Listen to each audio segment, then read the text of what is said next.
Viewers நம்ம இன்னைக்கு இந்த வீடியோவில் எந்த விஷயத்தை பற்றி பேச போகிறோம் அப்படின்னு சொல்லி கேட்டோம் அப்படின்னா எப்பயுமே நம்ம வந்துட்டு நைட்டு 8-9 மணிக்கு தான் வந்து நம்மளுடைய வீடியோ அப்படின்றத அப்லோட் பண்ணுவோம். பட் காலையில் எந்திரிச்சு பார்த்தோன்னே அப்படின்னா ஒரு ரொம்ப சந்தோஷமான விஷயம் அப்படின்னே சொல்லலாம். அது மட்டும் இல்லாமல் பார்த்தோம் அப்படின்னா நம்ம ஒவ்வொருத்தருமே ஐ எம் இந்தியன் அப்படின்னு சொல்லிட்டு ப்ரௌட் பண்ணிக்க வேண்டிய ஒரு மூமெண்ட் அப்படின்றது நடந்திருக்கு.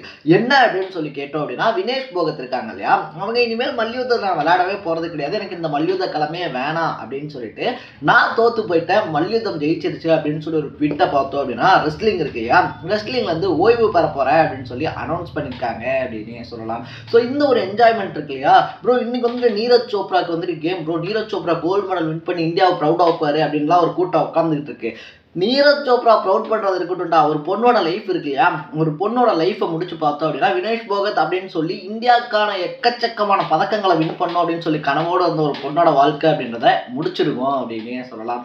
பட் என்னை பொறுத்த வரைக்குமே தப்பு யார் மேலே அப்படின்னு சொல்லி கேட்டோம் அப்படின்னா வினேஷ் போகத் மேலே தான் தப்பு அப்படின்னே சொல்லலாம். ஏன்னா அவங்க அமைதியாக வந்துட்டு பிரித்பூஷன் சிங் இருக்கார் இல்லையா, அவருடைய ஆசைக்கு இணங்கி போயிருந்தாங்க, அவர் கேட்டதை வினேஷ் போகத் கொடுத்துருந்தாங்க அப்படின்னா இவ்வளோ பெரிய பிரச்சனைலாம் கிடையாது. நீங்கள் ஏன் வந்துட்டு ஒலிம்பிக்லாம் வந்துட்டு தகுதி சுற்றுலாம் ஆடணும், டைரெக்டாக இந்தியாவை ரிப்ரசென்ட் பண்ணி உங்களால் பார்த்தோம் அப்படின்னா ஒலிம்பிக்கு போயிருக்க முடியும். நீங்கள் பிரித்பூஷன் சிங் கேட்டதை கொடுக்கல இல்லையா, அது மட்டும் இல்லை அப்படின்னா அவர் உங்களை அடக்கும் போதே நீங்கள் அடங்கியிருக்கணும். அமைதியாக வந்துட்டு இனிமேல் நீ விளாட முடியாதுமா அப்படின்னு சொல்லும் போதே பார்த்தோம் அப்படின்னா நீங்கள் அப்படியா அப்படின்னு சொல்லிட்டு அழுதுட்டு மூலையில் உட்காந்துருக்கணும். அதை தாண்டி நீங்கள் பிரித்பூஷன் சிங்க்கு அகேன்ஸ்டாக பார்த்தோம் அப்படின்னா வீதியில் இறங்கி போராடினீங்க. சரி போலீஸை வச்சு அடித்தாங்கல்ல, அப்போயாவது அமைதியாக போய் உட்காந்துருக்கணும். போலீஸ் தெருநாய் மாதிரி தெருவில் தரன்னு இழுத்துட்டு போகும்போதும் பார்த்தோம் அப்படின்னா அதையும் மீறி போராடினீங்க. சரி அதோடையாவது இருந்திருக்கணும். அதையும் விட்டுட்டு ஆசியன் கேம்ஸுக்கு போனீங்க, உங்களுக்கு நாங்கள் கோச் தரல, ஃபிசியோ தரல, எதுவுமே பண்ணி நீங்கள் ஜெயிச்சிடக்கூடாது அப்படின்னு சொல்லி நினைக்கும் போது பார்த்தோம் அப்படின்னா ஒலிம்பிக் தகுதி சுற்று கேம்ல வின் பண்ணி அங்க போனீங்க. சரி ஓகே, காலிறுதி வருது, காலிறுதியில் பார்த்தோம் அப்படின்னா வேர்ல்டு நம்பர் 1 வீராங்கனை அப்படின்னு சொல்லக்கூடிய யூயி சுஷாக்கியோட கேம் அப்படின்றத பார்ட்டிசிபேட் பண்ணீங்க. யூயி சுஷாக்கியே இது வரைக்கும் எந்த வீராங்கனையுமே சர்வதேச போட்டிகள்லாம் தோக்கடிச்சதே கிடையாது, எக்ஸ்பெக்ட் ஜப்பான் வீராங்கனைகளை தவிர அப்படின்னே சொல்லலாம். அவங்க நாட்டு வீராங்கனைகள்கிட்ட மட்டும்தான், அதுவுமே ஒரு சில ரேரான டைம்ல தான் யூயி சுஷாக்கி தோத்துருக்காங்க.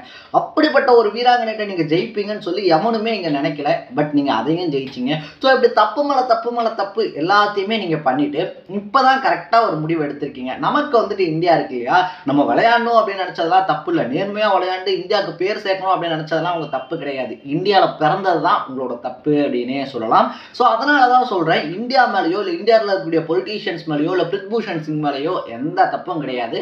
நேர்மையா இருக்கணும். தனக்கு நடந்த தப்பு இருக்கு இல்லையா, அது அடுத்த தலைமுறைக்கு நடக்கக்கூடாது, அடுத்து வரக்கூடிய வீராங்கனைக்கு நடக்கக்கூடாது அப்படின்னு சொல்லி நினைச்சு தெருவில் இறங்கி போராடினதான் வினேஷ் போகத் பண்ண ரொம்ப பெரிய தப்பு. அந்த தப்புக்கு தண்டனையாக தான் பார்த்தோம் அப்படின்னா இன்னைக்கு தூக்கி எறியப்பட்டிருக்காங்க, தொடச்சி எறியப்பட்டிருக்காங்க அப்படின்னே சொல்லலாம். ஸோ நாட்டுக்காக நீங்கள் கோல்டு மெடல் வின் பண்ணி என்ன பண்ணுறது, உங்களுக்கு எந்த இடத்துல வளைஞ்சு கொடுத்து போகணும், எந்த இடத்துல அட்ஜஸ்ட் பண்ணிட்டு போகணும் எதுவுமே தெரியல அப்படின்னும் போது பார்த்தோம் அப்படின்னா கண்டிப்பாக உங்களால் இந்தியா இருக்கு இல்லையா, இந்தியாவுக்குள்ளே எந்த சாதனையுமே பண்ண முடியாது. அட்லீஸ்ட் இது இவ்வளோ சீக்கிரமாக புரிஞ்சுக்கிட்டு நீங்கள் கேம்லேருந்து நான் வந்துட்டு ரிட்டையர்ட் ஆகிறேன் அப்படின்னு சொல்லி அனௌன்ஸ் பண்ணிங்க பார்த்தீங்களா, அது உங்களுடைய புத்திசாலித்தனத்தை காட்டுது அப்படின்னு தான் சொல்லணும்.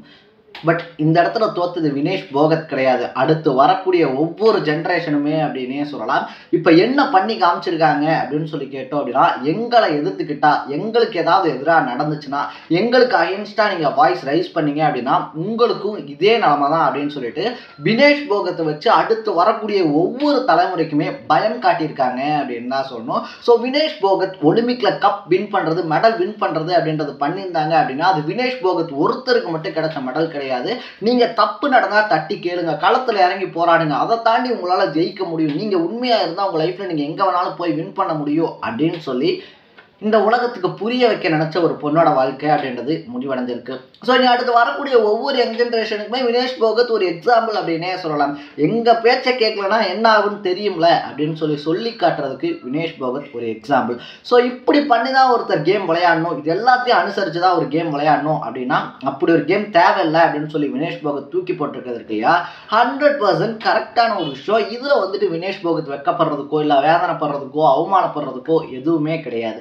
வெட்கப்பட வேண்டியது, வேதனைப்பட வேண்டியது, அவமானப்பட வேண்டியது இந்தியா தான் அப்படின்னே சொல்லலாம். அது இந்த டைம் அவங்க எடுத்த முடிவு அப்படின்றது சரியா சாணியில செருப்பு இருக்கு இல்லையா, செருப்பை முக்கிய அடிச்ச மாதிரியான ஒரு முடிவு அப்படின்னு தான் சொல்லணும். இது மட்டும் இல்லாமல் அவங்க போட்டிருக்க ட்வீட் இருக்கு இல்லையா, அதில் அவங்களுடைய வேதனை என்ன அப்படின்னு சொல்லி நமக்கு தெரியும் தான் சொல்லணும். அம்மா நான் தோத்துட்டேன், மல்யுத்தம் ஜெயிச்சிருச்சு, ஆனால் நான் தோத்துட்டேன். என்கிட்ட இந்த கடைசி நம்பிக்கை இருக்கு இல்லையா, என்னுடைய கடைசி நம்பிக்கையும் தகர்ந்து போயிருச்சு. இனிமேல் என்னால் போராட முடியும் அப்படின்ற நம்பிக்கை இருக்கு இல்லையா, அது என்கிட்ட இல்லை. இனிமேல் என்னால் போராடவும் முடியாது அப்படின்னு சொல்லிட்டு எனக்கு தெரியுது. அதனால் நான் இந்த மல்யுத்த களத்தை விட்டு போகிறேன் அப்படின்னு சொல்லி ட்வீட் போட்டு குட் பை ரெஸ்லிங் 2001 to 2024 அப்படின்னு சொல்லிட்டு அவங்களுடைய 23 வருஷம் மல்யுத்த வாழ்க்கை இருக்கு இல்லையா, அதுக்கு முடிவு கட்டியிருக்காங்க அப்படின்னு தான் சொல்லணும். பட் எனக்கு கண்டிப்பாக தெரியும், வினேஷ் போகத் இருக்காங்க இல்லையா, அவங்க திருப்பி மல்யுத்த களத்துக்கு வருவாங்க. ஏன்னா அவங்க அவமானங்களும் அவங்க வாழ்க்கையில பார்த்த வேதனைகளும் இருக்கு இல்லையா, அது கண்டிப்பா அவங்க மறுபடியும் களத்துக்கு கூட்டிட்டு வரும். ஏன்னா ஒரு சில சாதனையாளர்கள் பார்த்தோம் அப்படின்னா ஒரு சில டைம்ல இந்த மாதிரியான முடிவுகள் அப்படின்றத கண்டிப்பா எடுப்பாங்க. என்னடா லைஃப் நம்மளை போட்டு இப்படி அடிக்குது, நமக்கு இது வேணவே வேணாம், நம்ம வந்துட்டு அமைதியா போயிடலாம் அப்படின்னு சொல்லிட்டு. பட் அந்த வாழ்க்கை அவங்கள விடாது அப்படின்னு தான் சொல்லணும். எந்த இடத்துல நம்ம தோத்தோமோ, எந்த இடத்துல நம்ம அசிங்கப்பட்டோமோ, எந்த இடத்துல நம்மளால முடியாதுன்னு சொன்னாங்களோ அந்த இடத்துல நம்ம அவங்களுக்கு முன்னாடி ஜெயிச்சு காட்டணும் அப்படின்னு சொல்லக்கூடிய அந்த வைராக்கியம் இருக்கு இல்லையா, அந்த வைராக்கியம் இருக்கக்கூடிய ஒவ்வொருத்தரும் தான் சக்சஸ்ஃபுல் பர்சனா மாறுவாங்க. அந்த வைராக்கியம் வினோத் போகத்துக்கு இருக்கு அப்படின்னே சொல்லலாம். ஸோ அந்த வைராக்கியம் இருந்ததுனால தான் வினேஷ் போகத் இருக்காங்க இல்லையா, தெருவில் இறங்கி போராடினாங்க. அவங்க வாங்கின பதக்கங்கள் அப்படின்றத தூக்கி எறிஞ்சாங்க. தனக்கு ஒரு அநீதி நடந்துருச்சு அப்படின்றத பார்த்தோம் அப்படின்னா தைரியமா நடு ரோட்ல நின்று கத்துனாங்க. ஸோ அப்படி ஒரு வைராக்கியம் இருக்கக்கூடியவங்க இப்போ வந்து பார்த்தோம் அப்படின்னா எக்கச்சக்கமான டிப்ரெஷன்ல இருக்காங்க. அடுத்து என்ன பண்றது அப்படின்னு சொல்லியே தெரியாத ஒரு மைண்ட் செட்ல இருக்காங்க. அவங்களுடைய லைஃப் பார்த்தோம் அப்படின்னா இருண்டு போயிருக்கு. ஸோ இன்னும் கொஞ்ச நாள்ல கண்டிப்பா அந்த இருண்டு போன லைஃப்ல ஒரு வெளிச்சம் அப்படின்றது வரும். மறுபடியும் பழைய மாதிரி காலத்துக்கு வினேஷ் போகத் திரும்புவாங்க அப்படின்னே சொல்லலாம். இதுதான் என்னுடைய பாயிண்ட் ஆஃப் வியூ. கண்டிப்பாக இது நடக்கவும் தான் போகுது. பட் அப்பார்ட் ஃப்ரம் தட் இதை தாண்டி யார் இந்த வினேஷ் போகத் அப்படின்னு சொல்லி பார்க்கும்போது பார்த்தோம் அப்படின்னா 2009 இருக்கு இல்லையா, 2009 தான் பார்த்தோம் அப்படின்னா அவங்க முதல் சர்வதேச பதக்கம் அப்படின்றதே வாங்குறாங்க. 2001 ப்ராக்டிஸ் அப்படின்றதெல்லாம் ஸ்டார்ட் பண்ணியிருந்தாலும் கூட 2009 சர்வதேச பதக்கம், 2018 பார்த்தோம் அப்படின்னா ஆசியன் கேம்ல தங்கம், அதே வருஷத்தில் காமன்வெல்த் கேம்ஸ்ல தங்கம், 2019 வருஷத்தில் பார்த்தோம் அப்படின்னா உலக சாம்பியன்ஷிப்ல வெண்கல பதக்கம், 2018 2019 பார்த்தோம் அப்படின்னா ஆசியன் கேம்ஸ்ல சாம்பியன் அப்படின்னு சொல்லிட்டு எக்கச்சக்கமா இந்தியாக்காக லைனா கோல்டு மெடல் வின் பண்ணி கொடுத்த ஒரு தங்க மகள் தான் வினேஷ் போகத் அப்படின்னு தான் சொல்லணும். அப்படிப்பட்ட வினேஷ் போகத்தினுடைய ஸ்டார்டிங் ஜெர்னி அப்படின்றது அவ்வளோ ஈஸியா அப்படின்னு சொல்லி கேட்டோம்னா கண்டிப்பா கிடையாது.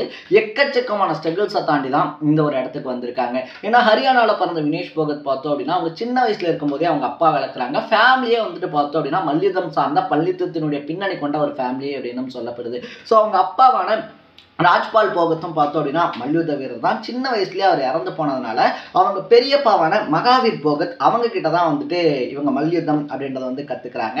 யார் இந்த மகாவீர் போகத் அப்படின்னு சொல்லி கேட்டோம் அப்படின்னா 2016 தங்கல் திரைப்படம் இருந்துச்சு இல்லையா, அதில் வந்து அந்த அப்பா கேரக்டர் தான் இந்த மகாவீர் போகத் அப்படின்னு சொல்லணும். தன்னுடைய 4 மகள்களையுமே பார்த்தோம் அப்படின்னா மல்யுத்த வீராங்கனையாக தான் வளர்த்தினாரு.